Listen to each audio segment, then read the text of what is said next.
이에 계획하고 두 금송아지를 만들고 무리에게 말하기를 너희가 다시는 예루살렘에 올라갈 것이 없도다.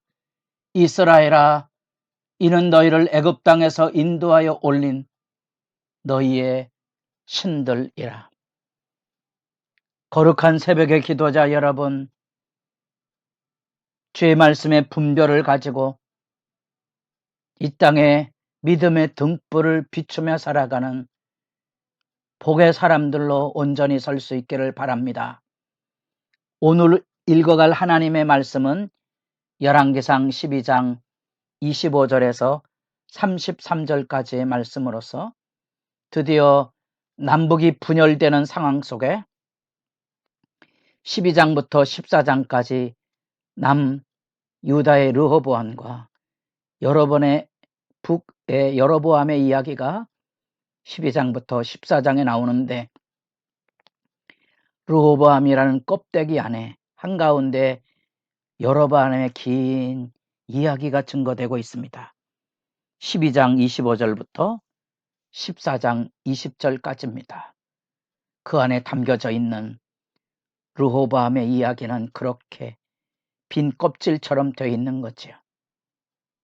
한 지파 더하여 유다, 베냐민 하면 두 지파 되지만 유다 지파로 표상되는 한 지파, 여기 10지파가 됩니다. 민족의 슬픔이죠. 솔로몬의 죄악이 뭔지, 르호보암의 죄악이 뭔지, 그리고 여로보암의 죄악이 뭔지, 하나님의 뜻과 경건을 지켜야 될 하나님의 나라로서의 이스라엘이 이제 힘의 지배를 중심으로 한 세상 나라로 변질돼가는 슬픈 장면을 우리가 지켜보게 됩니다. 이 역사의 책임의식은 교회가 하나님을 예배하고 복음을 전하고 이웃을 사랑해야 될 본질을 놓치고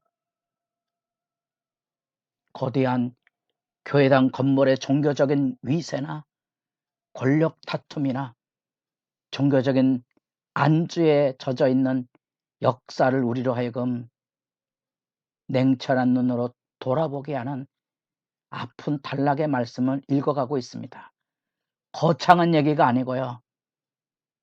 부부간에도 사랑과 존중과 평화가 무너진 껍데기만 남은 결혼 생활이 아니 되기를 바랄 뿐입니다.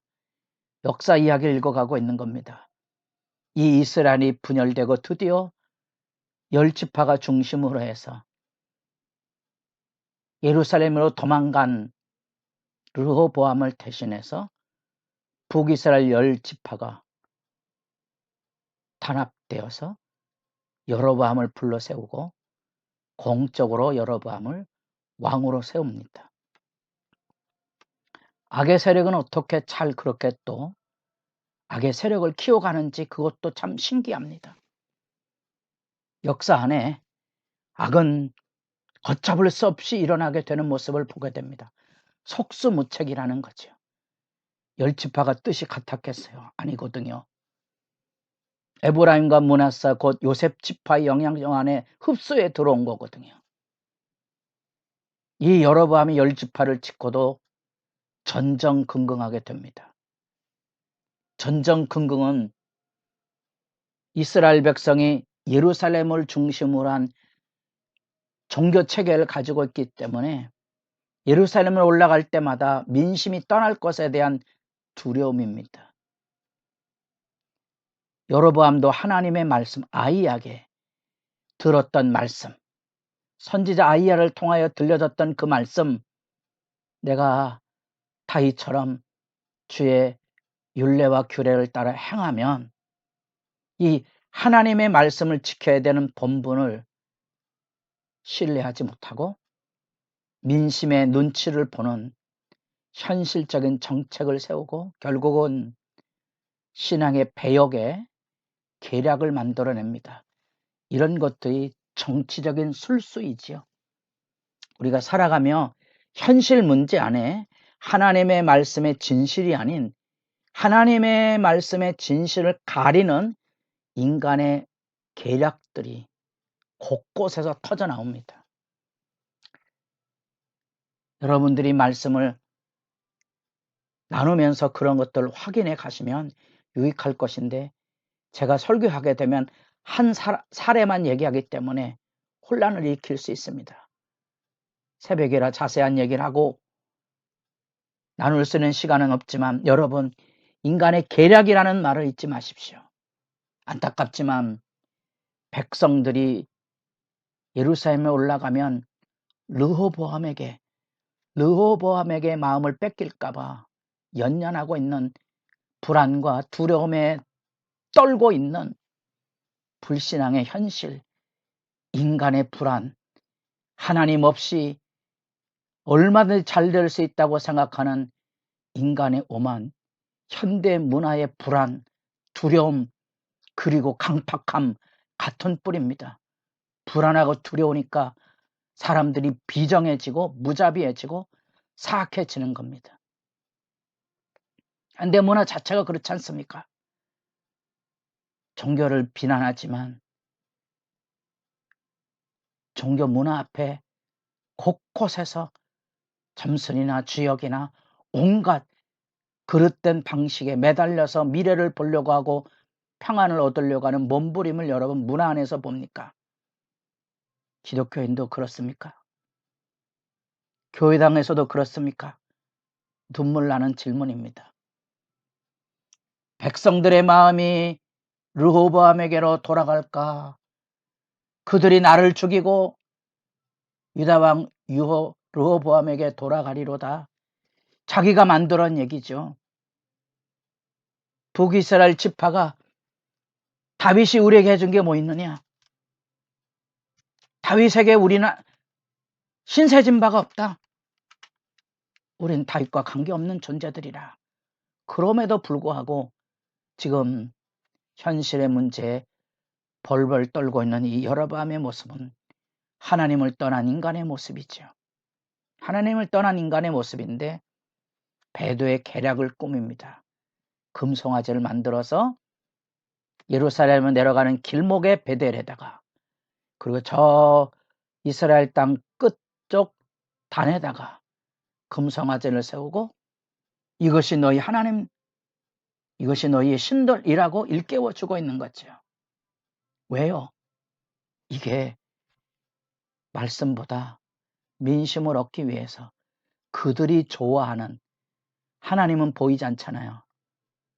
보이는 하나님을 나타내주고 이 금송아지 축제를 벌여서 예루살렘에 올라가는 제사를 드려야 되는 엄격하고 엄숙하고 자기 성찰을 돌아봐야 되는 그런 여호와 종교보다 먹고 마시고 놀아나는 그런 전략을 가지고 종교 정책으로 민심을 획책하고 있는 거죠.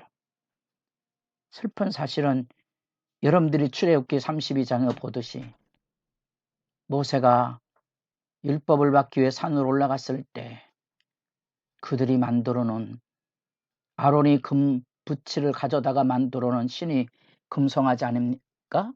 어디서 배웠습니까? 애굽에서 배운 거지요.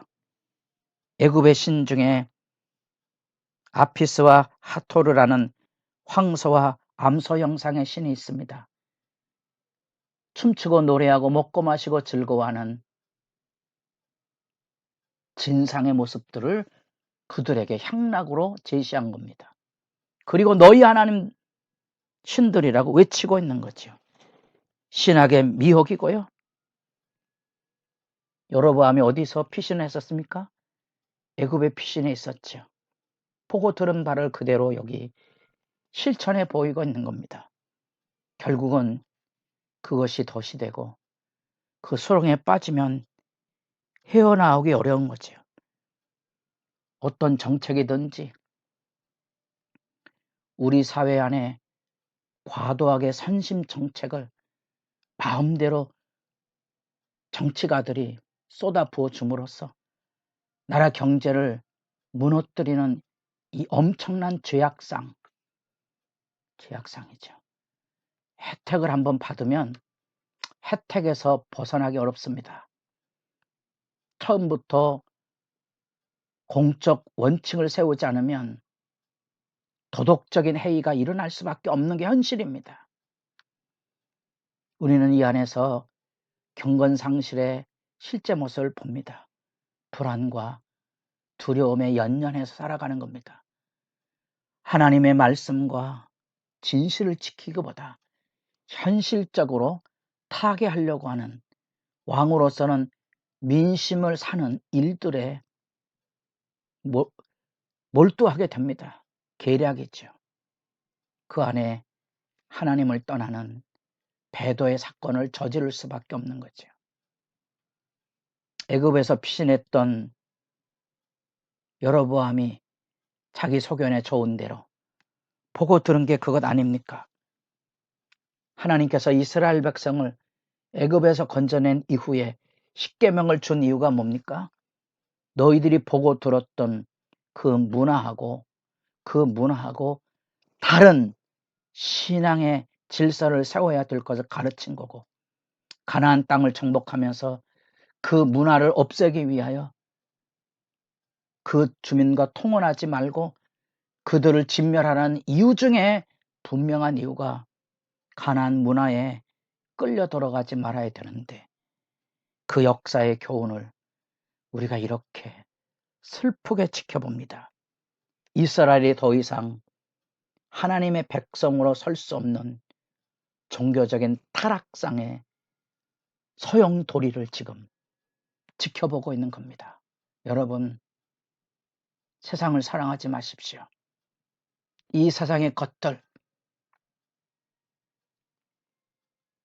안목의 정욕에 휘둘리지 않고 이 세상의 자랑에 매달리지 않은 진정한 경건, 주님 앞에 기도가 깊어져 갈 수 있기를 바랍니다.